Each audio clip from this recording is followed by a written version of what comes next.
Well, welcome everybody to the Sports Wrap. What is this? Show number 3 of 2021. It's maybe it's got to be at least 3. So we're rolling on. Jesus, pretty soon it's going to be February. The days are going to get super long. We're going to be thinking about baseball season and everything else, but we're still in the winter season, and so Georgia, I think we just decided we were going to start talking about wrestling first. And well, I'll tell you what, it's a great week to do it because on Friday the Gophers wrestle.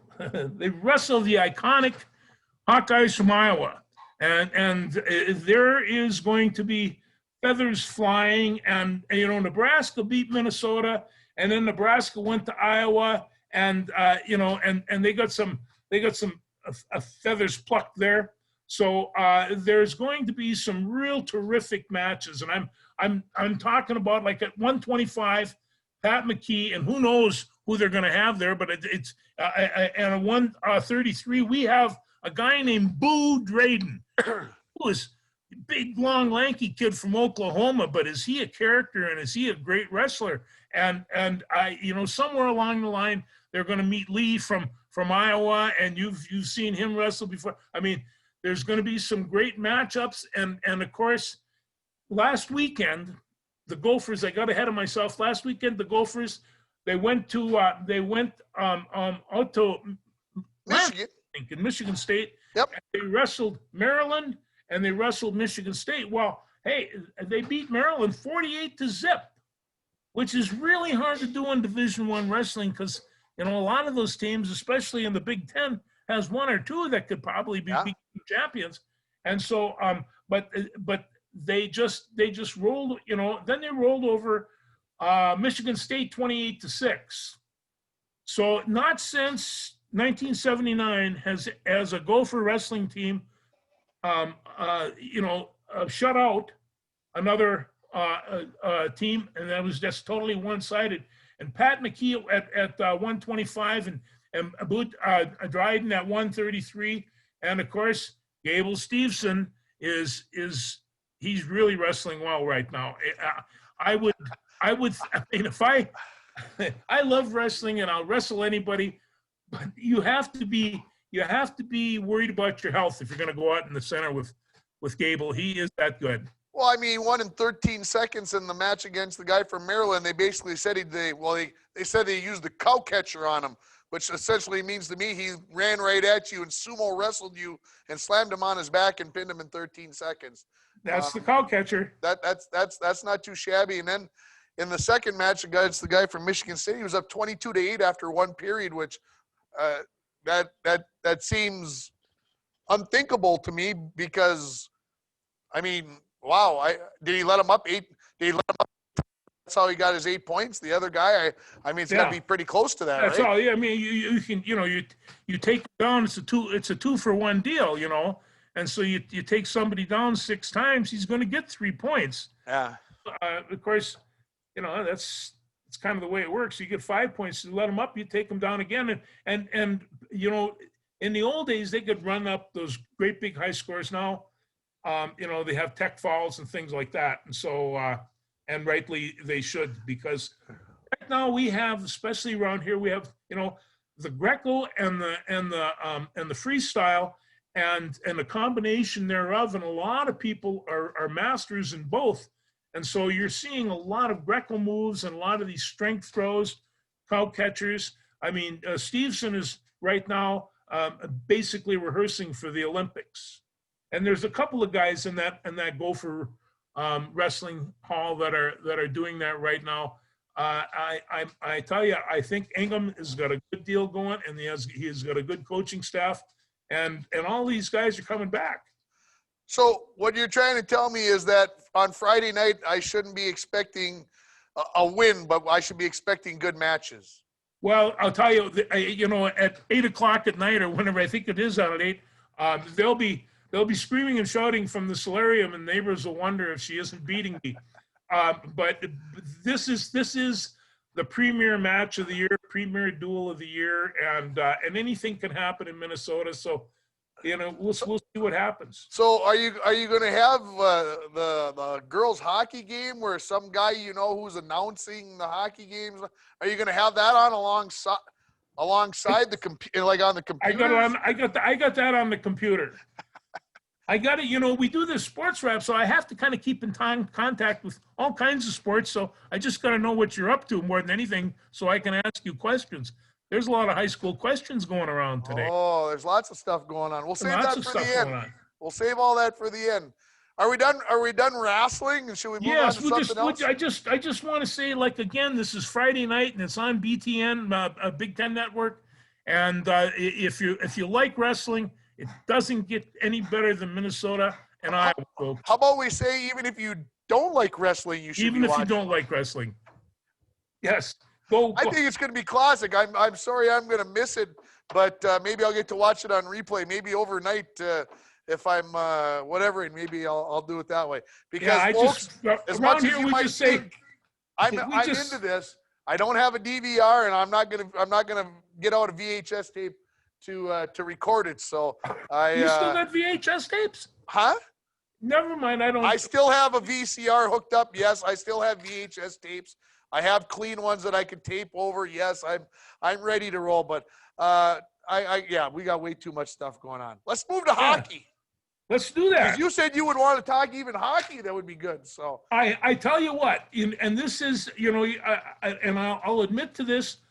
I've seen 2 periods of one game and 1 period of another, and all of a sudden I took a look and I said, "You're starting to like professional hockey," and I watched this guy.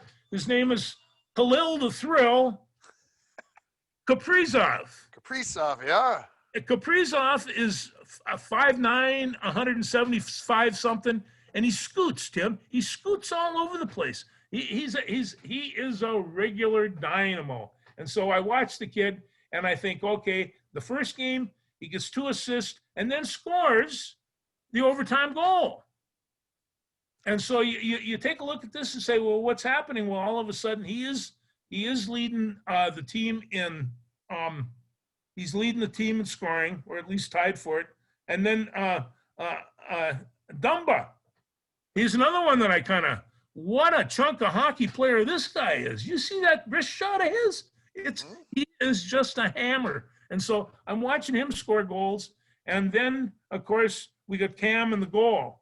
And so I asked the guru, well, will you tell me about Cam? He says, everybody that has fantasy hockey has known about Cam for a long time. 1 year, he's all pro. The next year, he's all nothing. Yeah. And so he says, maybe this is kind of what's coming about on that. But Cam Talbot, he's actually, I thought he had a really good game. I thought the way the defense played, they play in there nice and tight, and the way some of the scoring was going, the games were tight. No, all of a sudden, the Wild are up 2 games. When was the last time they won the first 2 games of the year? That's a good question. 2. Well, and here, Kirill did very nice, but I did notice this on Monday night when they played Anaheim, when they lost 1-0. Anaheim had a great chance midway through about the second period, and then they scored right towards the end of the second period, early third period, for the only goal of the game. Yeah. And guess who was out of defensive position on both of those plays? Kaprizov was. Yeah, he was the guy. And I'm going to give him a little latitude, because obviously the game in the NHL maybe a little bit quicker. But here's the thing. He's thinking, and this is my assessment now, and I'm no hockey genius or anything, but these are the things that I notice. He wants to score. Okay, who doesn't? Who doesn't want to score? I mean, that's the name of the game a lot of times. But if you are dinking around in the offensive zone and the puck gets out in front of you and you're trailing the play all the time, then you're not paying attention to where you need to be defensively. And I know Dino, the head coach, wants everybody to be aggressive and whatever else. But when your wing is empty and all they got to do is make a cross-ice pass to a wide open guy where you're supposed to be defending somebody, that's a bad sign. And so I would guess Kaprizov is going to get a little talking to, a little lesson. And he's going to Well, learn. yeah, and there's people there that can actually talk to him. Yeah. Oh, And yeah. And so to me, I don't think, it's not a horrible thing. You get caught behind the play. But you gotta be aware of what's happening. So, like I said, I love what he did. Saturday night, I fell asleep. I woke up and I turned it back on because I'm like, well, it's got to be close to over. And I turned it over about a minute before he scored the overtime winner. So that was kind of pretty cool. That was Thursday night. Saturday night, I went to sleep. I'm like, well, they can't possibly do it again. Well, by gosh, they did it again, win 4-3 in overtime. And we'll see what happens tonight. The goaltender from Anaheim seems to love playing against the Wild. He's got like a 94.5% save percentage against us. So I think somebody should go by and whack him in the skull one with a stick. Not condoning that kind of stuff, but we got to get him off his game somehow because apparently he's like gold against us. So. Well, it should be interesting as this season progresses because this is a condensed season, and and these guys. I mean, I like what they're doing in terms of 2 or 3 games in one spot. That really does cut down on the travel. But even at that, that's a lot of punishment to take in a short period of time. So yeah, basically 56 happens. games in like 112 days. It's basically every other day. Every for other the duration. And so, yeah, they're going to find out what they want. Apparently, Guerin wasn't happy. He wanted another defenseman. So they traded Greg Pattern to Colorado for Ian Cole, who was with the Penguins when Guerin was with the Penguins. And, you bring that familiarity with you and a guy who's won a couple Stanley Cups. So who knows if that's a good thing or a bad thing yet. I don't think, Pattern played off and on, and there was a reason why he played off and on last year because he's just not consistent enough. And I think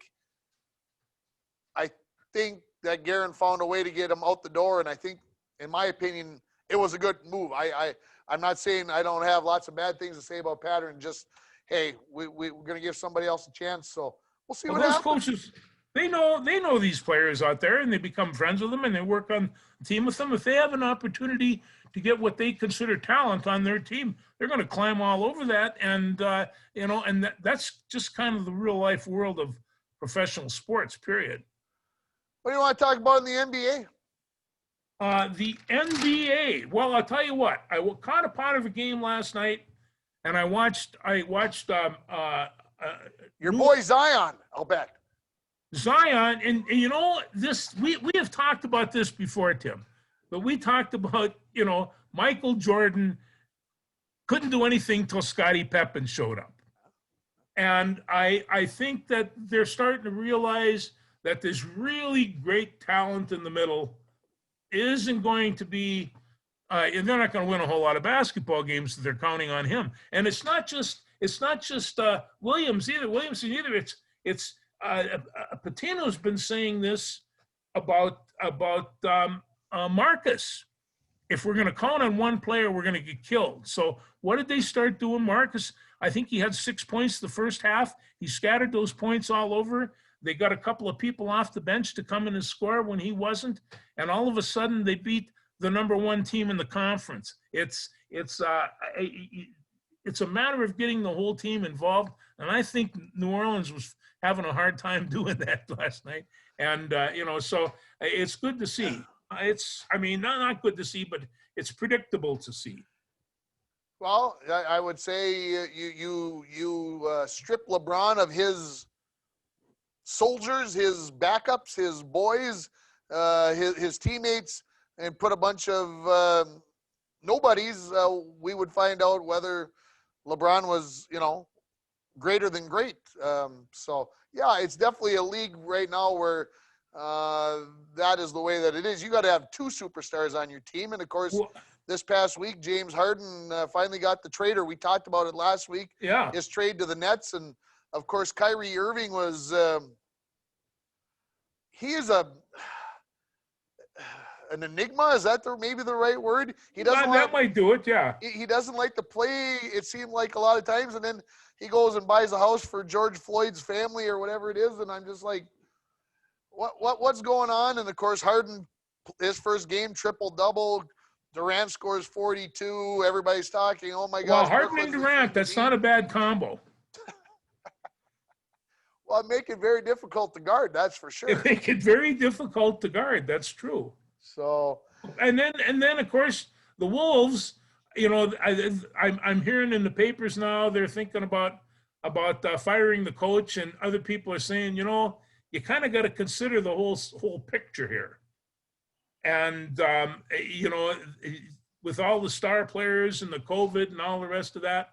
So how do you feel about that? Do you think they need a new coach? no. You know, we keep, this is the one thing about the Timberwolves. We keep cycling these guys through and whatever else. We don't seem to keep a team together. We keep trying to reinvent the wheel. And of course, to me, you know, in the NFL where you got 50 guys on a team or better, and a hockey team where you've got maybe 25 guys with all that other stuff. Baseball's got 30 guys. You know, on a basketball team, you're only like 15. That's it. So if you keep cycling the parts through all the time, nobody ever gets to learn how to play with each other, whatever else. So no, I'm not a big fan of firing Saunders at this point. Yes, it's been a bad start. Yes, he's got to figure out how to get things done. He's young. You know, we got to let it play out a little bit. You know, you've got your superstar on this team, and I think the Wolves have played like 12 or 13 games. Yeah. And the superstar has only played in like half of those or less. Maybe, yeah. And it doesn't look like he'll be playing in any of them soon, considering that he tested positive for COVID, did Cat. And I think when Cat is not on the no floor, difference at all right now. What's that? A change of coach right now would make no difference at all. No, I don't think so. And you've got Cat who wants to play for Saunders. So if you move Saunders, now you're going to take Cat off. And then you got all his buddies that he brought in, D'Angelo Russell, blah, blah, blah, blah, blah. They're all there because they want to come play with Cat. That's what they want to do. Okay? Yeah. So if you start messing with this, you just end up wasting the last half of last season when we traded 47 guys there at the trade deadline. I didn't even know who was on the team anymore. I think we remember talking about this. You didn't even know what was going on. So then you get a season that gets cut off. Everybody else in the league just about gets to play, and they don't. And then you come back in, and people were 12 games in, and they're talking about firing the coach who's basically hasn't had any time to work with his team. And I'm just like, I wish Darcy could beat this a little bit because I'd like to tell him how I really feel about things. But no, firing Saunders at this point would be idiotic, would be detrimental. We'd just be putting the whole club back another year. And I'm not saying that they're going to be world killers, but let's play the string out a little bit here. Let's. No, and that's why I have it done in my notes. You know, ask Ringer about this to see how he really feels. Whoa. And so, if when we get off the air, then I'll let you really. Then I'll no, let you hey, know how I feel about I'm that. always on the side of the coaches, just like you. Unless you see something that's really, really bad, you know. You mean like going on 4th and 1 from your own 32 in the middle of the second quarter? Yeah, that was That's not the one. good. I'm never going to forget that. I'm going to keep. Army does it all. Army does it all the time, but you don't do it in the NFL. Yeah. Yeah. Well, let's talk about Gopher basketball. As long as you brought it up that. ever so slightly. I just want to talk. First off, I want to talk about the Gopher women last night. Went down to Nebraska and popped those people off. And It did not look good early. Did you see the score after the first quarter? 19-10. We had 10 points in 10 minutes. I'm just like, oh my gosh, we are in trouble. But somehow, some way, we found a way. It's like there was this young lady. Her name is Hubbard. Her first name is Godiva. Lady Godiva. I just call her Lady Godiva. And Lady Godiva Hubbard, she was all over the place. She was 3 or 4 for threes. She had, I can't remember how many points. She had 18 points, 12 of which came in the fourth quarter. She was 3 or 4 for threes in the fourth quarter. All right, yeah, in the fourth. They play quarters there, don't they? Correct. So anyway, I'll tell you what, the girls really needed a bit of a send off here, and that was a good one. To go down to Nebraska, we'll talk in a second what it's like to win on you know, on the opposing. And so you know, and I mean, we've talked about this before, but as long as we're doing this, unless you want to make some mention of the women, we'll slide into the men. No, I'm ready to. Yeah, we can talk about the men. How surprised were you with the win? Well, I wasn't that necessarily surprised by the win, but I was really surprised by the score of the win. And you know, they were just kind of, they were always seemed to be in control, and then they just took off. I mean, Robbins had you know, I just go through my things down here. Robbins was 3 for 3 from the 3-point line. He had 22 points, 8 rebounds, 2 blocks, and 2 steals. They had 20 turnovers on Michigan, so they were all over him. And I'll tell you, one other guy that I really enjoyed watching was Gabe Kelscher. He was on this Wagner kid who's 6'9". Kelscher's what, 6'4", 6'5", and he was on him like ugly on an ape. And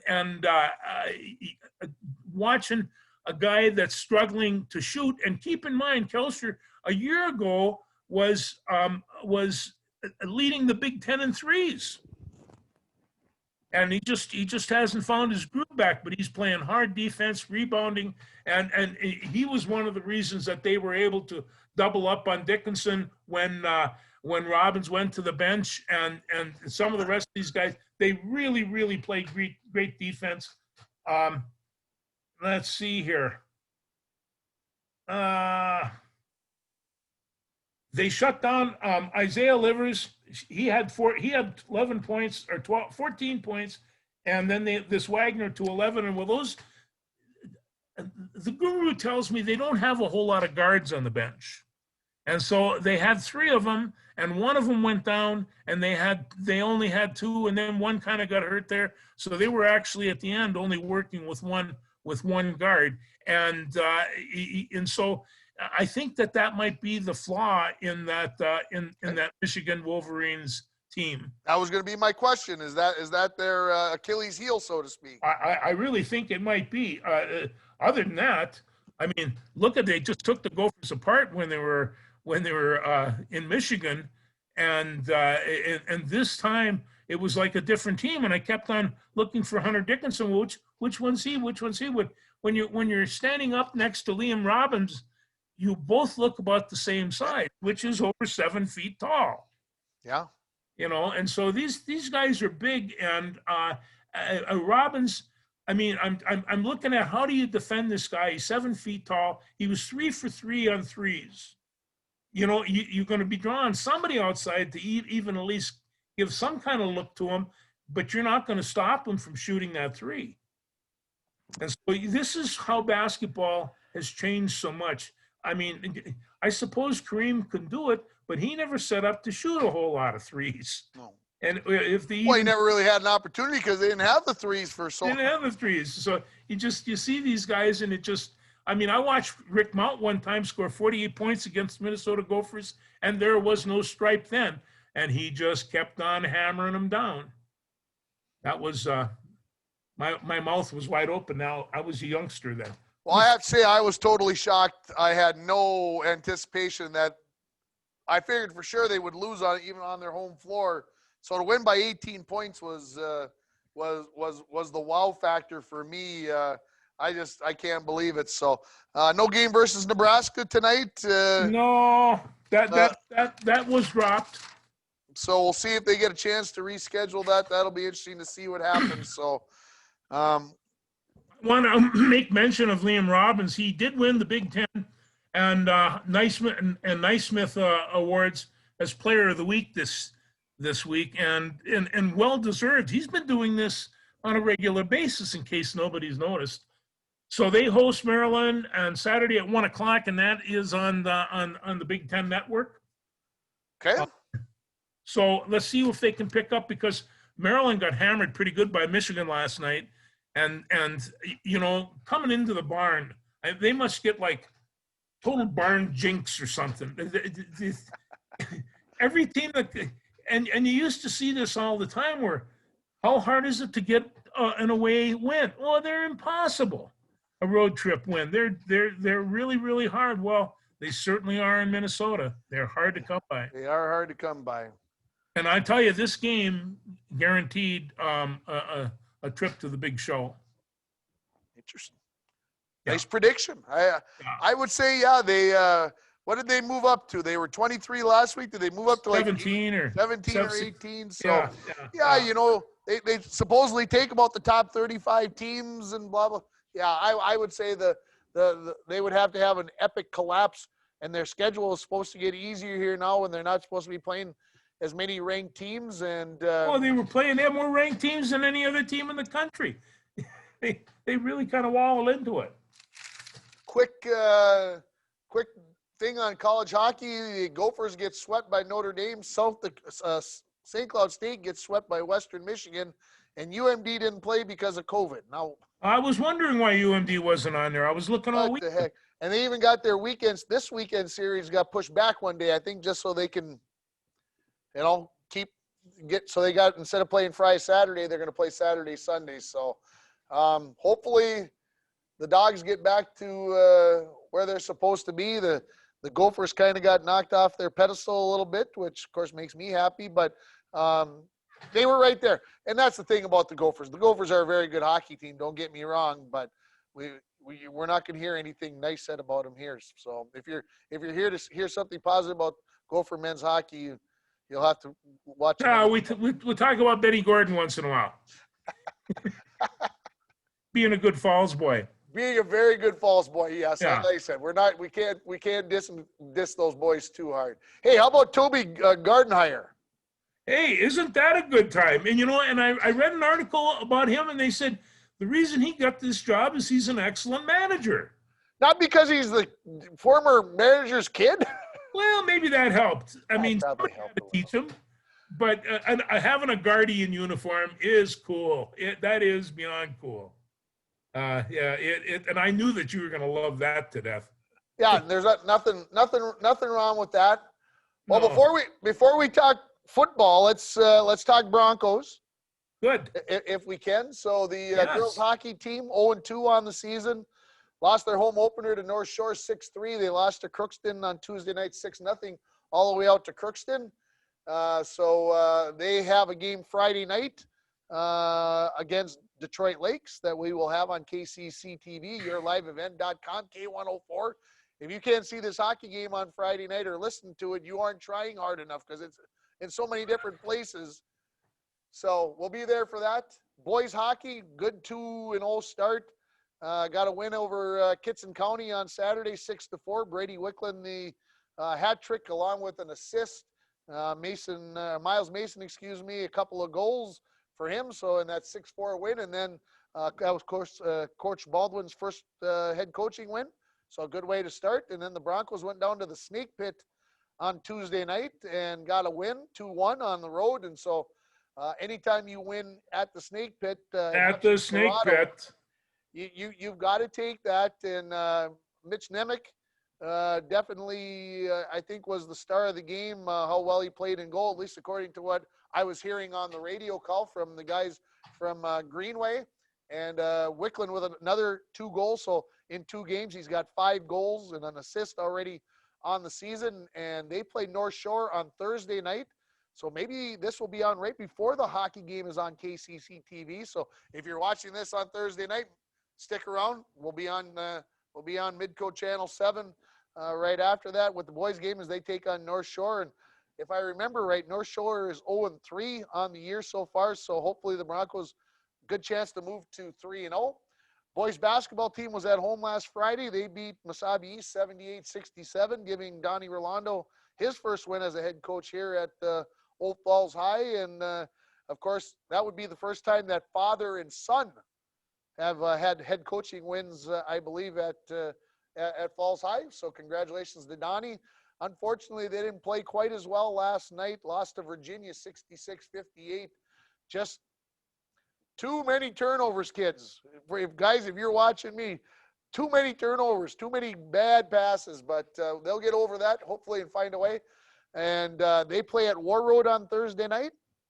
And then the girls basketball team, only one game this week. They beat Northwoods Monday night 50-24. Never really let Northwoods on their home floor ever get into the game. The Broncos took an early lead and just kept stretching it out. And if I remember right, I don't have it written down, I think Chloe Sullivan led the way with 21 points. So good start for the senior there. And then the boys swimming and diving team, they have their first meet Thursday night, the 21st. So about the time that you watch this, they'll be down at Chisholm to take on the Blue Streaks. And so we'll see what they do there, and we'll get that all reported back to you next week. So busy week coming up. Hockey on the air Thursday, hockey on the air Friday, girls basketball on the radio Thursday night against Mesabi East. Cherry girls basketball against Cherry on Monday night on the radio. Next Tuesday, I'm going to Hoyt Lakes to do a hockey game. The Broncos play Virginia in Hoyt Lakes, so I'll be down there on K104. So it's busy. It's going to be fun. It's going to be a quick ride to March. We won't even realize that we lived for 2 months. No, that's winter sports season, you know. That's, people say, why did you like coaching wrestling? I says, I started in the fall and I ended in the spring. The winter just went by. Never even noticed it was there. Never even noticed it was there. Let's talk NFL to wrap this bad boy up. How's that sound? Hey, that sounds all right with me. How about Urban Meyer? What is he thinking? I really don't know. You know, like he says, Tim, he said he's going to have a cardiologist there at all times. Like they're going to do an ongoing, you know, cardio monitor of this guy. Look, I know I know what he is. I understand it. I think I'm a little bit like that. You are. And he's kind of a power freak. Okay. He's got to be in control. I get it. He wants to mold people. He wants to win championships. I get it. And whatever Jacksonville is paying him, $8 million, I'm guessing, $9 million, I don't know. It's going to be a big bag of money. Whatever he was making with Fox and Big Ten was probably only maybe like a third of that, maybe only a quarter of it. But he was never wrong on Saturdays. Never. No. Never. Why would you go back? I understand. You got to feed the beast. You got to feed the fire. I get it, but man, you get to go watch the best football. They put you up in a studio and you got every game on TV on a Saturday afternoon. They probably got food sitting there. They bring you in food. They got nice cushy chairs. And Something like that Indianapolis deal I went to a couple of years. And then all week they feed you tape of these games so you on Saturdays you can sound even smarter. So you Maybe get to watch even give you an analyst to help you. And it's just like, and they probably break the tape down. So here's all the passing plays. Here's all the running. Yeah. And it's just like, oh my gosh. And then you're going to go back and I don't know, man. You're kind of describing our dream job here, Tim. And I can't understand why you'd run away from it. Why would you? I don't either. No, I don't get it. It's an addiction. It's an addiction. Philip Rivers decided he was going to retire. Phil is going to leave it, and I understand that because he's got about 10 kids to raise, and but he had a great season, and I think that he has enough style and enough class to want to go out having a good season, and that's what he got. I think, you know, he's with the Chargers for so long. I want to say San Diego Chargers, so I'll just say Chargers for so long. Yeah. And they never reached that championship level. And so they decided they were going to go separate ways. And he went to Indy, and he, like you said, he had a pretty good year. And I think he proved to himself, okay, I've done the best I could. It's probably not going to happen. So let's leave while I still got my legs and whatever else and my health. And I had a great time, and I did a lot of good things, and it's it's a great career. Well, I don't think he's going to be the only one that's going to go that route, because I think Drew Brees will too. I'm not sold on that one yet. They showed him and Brady after the game, right after the game, and you could hear on the microphone that Brady said, "I'll talk to you soon," or "I'll talk to you later." Well, they must already knew they were going to come out on the field and banter, and the kids would be out there and whatever else. Yeah. And I think Drew, yes, that injury was a big deal this year. I don't think he was 100% at the end of the season. I'm just not sold that when August rolls around or July rolls around, that there isn't going to be that fire is quenched like it is for Philip Rivers. I'm not convinced. I won't be surprised if he does, because at 42 years of age, I get it, or 43 or whatever he is, I get it. But I don't know. And I guess it'll be, how does Sean Payton feel about him coming back? Do they see him in the plans? Do they, how do they all feel about it? Like I said, I just won't be surprised if he's playing next fall. Oh, I think Sean should go there and tell him, I got a nice job as an offensive coordinator. Why don't you go up in the booth? And you get some of these guys and you watch them, they're great analysts. They know the game inside out. I mean, I tell you, Terry Bradshaw might be comic relief, but when he starts talking football X's and O's, he knows what he's talking about, and he all of a sudden gets real serious. Yeah, definitely. Well, like I said, there's lots of money to be made out there being an analyst. There's places all over the place. We just got done talking about that, so I might be kicking myself my last argument in the pants, saying that Bree should come back instead of just going up into the booth or whatever and staying safe. So there is that. So there are times, and this is where we can get down to even. Well, we'll talk about that in a second here. Okay. Let's take the games in order. Let's talk about Green Bay and LA first. Hey, I'm telling you, the man was in a zone, Tim. He was unbeatable. He did things that you shouldn't be able to do on this planet. And when he waved that great big defensive end up in the air and ran around into the end zone, I thought, wow, you are enjoying life. Well, I got home from doing the hockey game and turned the TV on, and there was about 9 minutes left in the game, I think. And it was 25-18. And I'm like, yes, what the heck is going on? Because to me, it wasn't supposed to be that close. So LA hung around. They did. And Goff played well. My buddy Aaron Donald, he tried to go, but he was in pain. And he could rush, but the interior, and half the time he's diving for tackles' legs. I mean, he's an interior lineman, and he was getting hammered in there. But he is my MVP defensive player of the year. I'll tell you, watching him was a real charmer. But let me see what else I got down here. He scored a rushing touchdown. That's the first time that a quarterback has had a rushing touchdown since Bart Starr did it against the Dallas Cowboys in 1967. 54 years it took. It took wow. a long time. And so, you took a look at that and you just thought, and I mean, and I guess I would have guessed that Brett Favre would have had at least one scramble for a touchdown somewhere in that run of championships and everything else that they had. So that surprises me. Yeah, it surprised me too.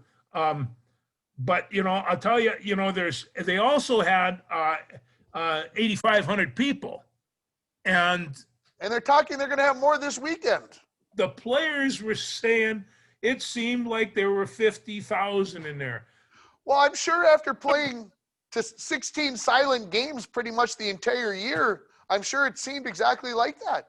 These Packers they're just ferocious. They are hungry for football. When that stadium is packed, they can't bring their signs in and whack them on the aluminum benches because there's people sitting in them. But they can do that, so I can see all the noise. And there were a lot of sign whacking going on, and they were having themselves a really, really good time. No, I'll tell you, if it's going to be a classic game, we can get into that a little bit. But to go into Lambeau Field for a NFC Championship game, I mean, be watching. Tough stuff. I'll How be about watching. Buffalo and Baltimore? Last week on this show, I said Baltimore was going to come in with an edge and whatever else, and I thought they did for about a quarter and a half till the And that field was goals kept 101. blinking. The edge was 101 yard. Bad pass. What it was thinking. I don't know, but I tell you, anybody could have caught that sucker going. He was so wide open, and why he didn't go to a knee at that point, I don't know. But he saw something, and he scooted and went all the way to the other end for 6 points. Well, and 2 missed field goals just had to have the team feeling like, are we snake bit a little bit here? Yeah. They just never really got going. I think Buffalo showed that they're vulnerable. Well, I think they are too, and no, they have a little bit of history too. This is the first division championship they've gone to in 27 years, and so the next game that they have is a little bit controversial. So we'll see what happens in there. But the Bills, when they were running, they hit pretty well. They had a nice mixture. They just didn't get a whole lot of offense, and without that pick six, the score is considerably different. Yeah, just think if they don't score that touchdown and Baltimore does score the touchdown there. I mean, you think that's a 14-point swing? 14-point swing. We might be talking about a different team playing at Kansas City this weekend. And speaking of Kansas City, yes, they let the Browns stick around for quite a while. They did. Why did they do that? Well, because, I tell you, Mayfield had a pretty good game. Yeah. And, and I know he's your favorite, but Cleveland was there. They were hungry. They were new. They got a young coaching staff. They got a young team. They've got a lot to prove. And Cleveland lost, but they're not done. They're going to be coming back. I mean, 22-17. This was a close game, and and so. Well, and Mahomes with the concussion and didn't practice again today. Today's Wednesday. Didn't he? I was wondering about that. He was standing out at practice, but not practicing. So you kind of start to wonder. You go back to last season when Kansas City won the Super Bowl, and they would have this explosion for like 8 minutes, and they'd score like 3 touchdowns and a field goal or whatever. I haven't seen Kansas City do that recently. They didn't do it on Sunday afternoon. And without Mahomes there, I don't know if that happens at all. They seem to be a little vulnerable, especially if Mahomes is not playing. This could be a 17-14 championship game score like the days of the 1970s when Pittsburgh and Oakland were bashing each other's brains out in the conference championship games. You could well be right, but I don't want you to shortchange Chad Henning. I've been watching Chad Henning since he was a young man down there in Michigan, and he's a pretty capable man. And he came in and he closed it up. He got He's capable, but did you see when he's running, he's going to get himself hurt, and then where are they going to bring in the Zamboni driver to play quarterback? I'm not sure. He's tough as nails. I'm not sure he can be hurt, but I do know that young Patrick can. And if he doesn't even come close to passing protocol, they're going to try to do it without him and save him for the Super Bowl. Because I'm going to tell you, if they wind up playing either Tampa or Green Bay in the Super Bowl, they better have Mahomes. I can't argue with you there. Well, let's talk about Tampa Bay as long as you brought them up. Yes. New Orleans, you can't win. You can't win with 4 turnovers, George. Period. No. And did you see the one turnover by Antoine Winfield Jr.? I did. That was the hit of the game, and it just turned it around. And I'm just thinking, here's this rookie playing on this incredible team for semifinals of the championship. You got to be having a good time. And I thought, I'm thinking a little later, I wonder how Tyler Johnson's doing on that. Well, all of a sudden, he turns around and pulls one of those magic catches that we seen him do all the time, so I wasn't surprised. But everybody else was saying, "Whoa, who's this kid?" So Minnesota was well represented on that team, and I take a look at that and I think, I can't watch Tampa, and think, gee, I wish him bad luck. There's 2 Gophers on that team, and So what you're telling me is that on Sunday it's okay if I cheer for Tampa Bay? it is. I'm not sure it's going to do any good. So so I can't cheer for the Packers because they're the Packers. Oh no. I can't cheer for Tampa because they got Tom Brady. So yeah. No, I'm pulling for the Packers. I want to see Aaron Rodgers. Right now, he has never played this well. He has never had a football team that he could play with this well. And for whatever level he can take it. I mean, I said to somebody, I said he was playing from another planet.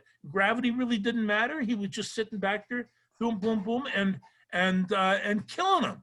I mean, he ripped them up. I have to share in case people out there aren't on the Twitterverse, but Antoine Winfield Jr. tweeted out, made some grown men cry the other day, meaning Sunday, meaning the New Orleans Saints. And he said, and that's how my dad felt in 2009 when they did it to him. So yes. I don't have any problem doing that. No, and Antoine Sr., he kind of brought this up like, thanks, son, thanks. And so, yeah, no, hey, to watch these second generations kids out there running around and doing the job, it's pretty remarkable. The thing about they talked about the quarterbacks, the big quarterback game with Rodgers and Brady, and I don't know if it was on ESPN or where they were talking about this, but who would the win mean more to, Tom Brady or to Aaron Rodgers? And I'm like, wow, they're really trying to make this whatever. Because, of course, it would be interesting to see Tom Brady do it with another team, blah, blah, blah. I get that. But come on, he's won 6. Obviously, this means way more to Aaron Rodgers than it does to Tom Brady. Well, no, and I agree. And I take a look at this and I just think, if you can knock right now, Aaron Rodgers is on top of the hill. If you can knock him down, he'll welcome it. He is that kind of competitor, but he is an extreme competitor, as is Brady. But all you got to do is knock him down off this hill. And I'm not sure that they have the capability of doing that. They're playing really well, Tim. I mean, in spite of the fact that they didn't, overwhelm the score, defensively, they're just playing solid. They're controlling what's going on the line of scrimmage. Hey, you got a good team there. So what I hear you saying is you're picking the Packers to win the NFC. I am. Okay. I'll go along with that. I'm going to agree with you. And who are you picking out of the AFC? Well, I'm going to go under the assumption that Kansas City is better than just Patrick Mahomes, especially for this game. And if they can, if they can figure out a way how to cover Hill and a couple of his other receivers, then I think Buffalo will win. If they can't, I think Chan Heading will figure out a way to get the ball to him. I think you've told me that those guys can't be covered. Well, they can't. That's what you told me in the past. They can't. Nobody can cover them. 2 or 3. You got to have 2 or 3. You got to have 2 or 3. I mean, well, you get him in his zone and stuff, and what happens was, you watched him. There's so much motion, I get confused. They look like a pot of spaghetti where their motions are running, and then all of a sudden they just explode. It's just, where are they going from here? Where are they going from there? It's they really had one heck of an offense. So I'm looking forward. I think Aaron Rodgers is looking forward to this game. I think Tom Brady's looking forward to this game. The other thing is, as I put down here, Brady's 18-0 when they win the overall turnover battle. He's 5-0 in conference title games, and his total playoff record is 32-11. So he's got and they beat the Pack 38-10 earlier this year. That's when they were playing out of their minds, right? Yes, Aaron Rodgers is really, really hot. Lambeau Field is really, really cold. Florida guys playing in the weather, they don't like it. Sooner or later, they don't like it. Now, that's the difference is, of course, Bronski. He doesn't care. Yeah, yeah. Anything else before we move on to the obit section of our show, as we always do at the end? No, I don't think so. This is going to be a great weekend for football and basketball and wrestling and then tonight, my wife is making us some crab cakes and we're going to drink a little champagne in celebration. So yeah, Okay. Well, we got to talk about Don Sutton. Don Sutton. We have to talk about Don Sutton. No two ways about it. Number 20 and curly hair. That's when I think of Don Sutton, that's what I think of. Number 20. Well, I kind of remember when he broke into the leagues, which really dates both of us. But he always seemed to be kind of a young guy. But you know, he was really, really one consistent pitcher, and he he just smooth, very, very smooth guy. Pitched for 25 seasons. Player. 25 seasons. 25 seasons, 5 different teams. That's just absolutely crazy. I mean, he wasn't a knuckleballer. He wasn't a Phil Niekro. He didn't just throw, whatever up there. He did the deal. So yeah, but of course he was in the same dimension as the Koufaxes and the Drydales and all the rest of that. So they knew what they were looking for. Well, I think the way it sounded like the death was a little surprising. It wasn't like he'd been sick or whatever. It just seemed like, and those things obviously happened. So how old was he? 75. No, you see, that's way young from my point of view. No wonder I caught him when he was young. We were the same age. They were saying on ESPN when they announced it. It was on Monday they announced it Monday afternoon, and I was just so happened I was watching SportsCenter, and they said that that when he came into the league and he was doing everything that he was doing, it was just so simple. And then he was announcing with the Atlanta Braves and everything it was just so simple. But it certainly sounded the way that it was a surprise, and that this followed 7 Hall of Famers, baseball Hall of Famers died in 2020. And so they were talking that this was just kind of a continuation. So, well, and it is, and unfortunately, we can only predict, but they sure came at a clump. And I'm watching my boyhood heroes fall by the wayside in gobs, and it's quite disheartening. And of course, Don Sutton deserves to be with that bunch, no doubt about it. Anything else for the good of the cause? Let me see. I don't think so. You're working on Friday, Thursday, Friday, and then next week Tuesday, Thursday. Huh? Both on TV? Both of those games will be on TV. Yeah, let me double check my phone to make sure that I'm not thinking about that wrong. Just got to check my calendar to make sure that we got double. Yes, both hockey games on the next 2 nights. So yourliveevent.com, Midco Channel 7. We'll be on TV. So the basketball games can you get into the gym to watch? Cannot get into you got to be on the list of for each player. They get to put 5 players on a list, or 5 people onto a list for each player and coach, and they let 2 in per game. That's it. Right now, that's all you can get in. Wow. So when we went to Bronco Arena this past weekend, the place holds like 2,000. Yeah. And they could only let 250 people in, and I don't think there was even 50 people there. And so it looked pretty bare. It looked pretty bare, but the hockey was still good on the ice. That's what we're worried about. So. Well, and I understand that. How is everything going with the masks? I watched some basketball last night online. I've seen some pictures in the papers, et cetera, et cetera. Everybody seems to be wearing their mask in basketball. It's tough to tell in hockey because they got those wire mesh things in front. Yeah. So I couldn't tell from where I was standing if they're wearing their masks. I know they're supposed to be, but I can't tell if they are or if they're not. So I know the kids aren't comfortable with it. That's what they've been telling me, but they're getting more used to it. One other thing is, anybody over there told you about when you guys might be able to get the vaccines? My understanding is a few people are getting vaccines, teachers, in the next couple of days or so. Oh, But good. not lots of us. So Not lots. not yet. Oh, They parsed them out, and they're getting the people who need them most. So we'll see what well, happens. yeah, and they says give them to the 65-year-olds. My ass.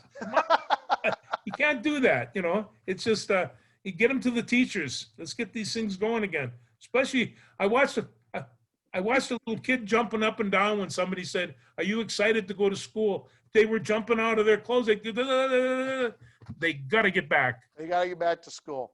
Yeah. All right, everybody. We didn't say goodbye.